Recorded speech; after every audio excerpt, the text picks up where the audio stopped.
Quisiéramos festejar esta noche, como todos los años, en familia, en amigos y en sociedad, esta linda noche buena. Pero el Ecuador se encuentra consternado por todo lo que sucede.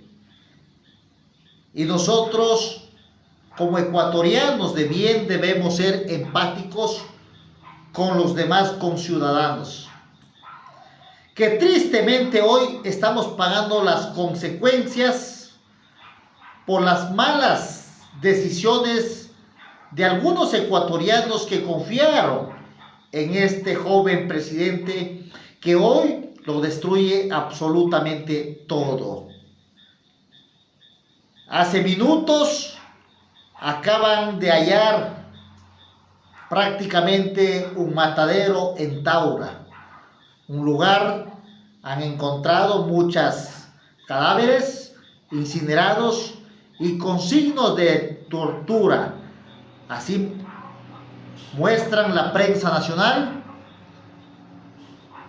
Estos son informaciones preliminares.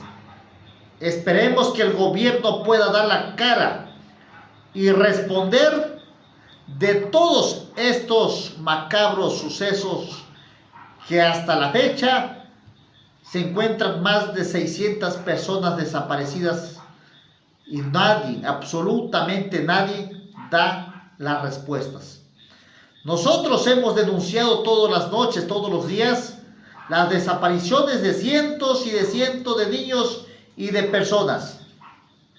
Pero estos gobiernos hacen casos omisos con tal de mantener su imagen en el show mediático.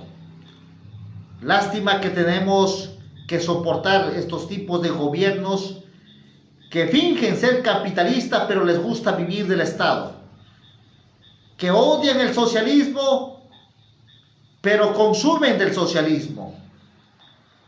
Hoy ya le han pedido las cuentas a través de un informe, que el gobierno explique todos estos sucesos, especialmente de los 4 niños que hasta el día de hoy se encuentran desaparecidos. Incoherencia entre los que nos gobiernan. El ministro de gobierno dice una cosa, el presidente otra cosa y el ministro del interior otra cosa. Ni siquiera para mentir se ponen de acuerdo. El Ecuador exige justicia y estaremos aquí para seguir insistiendo y con la verdad.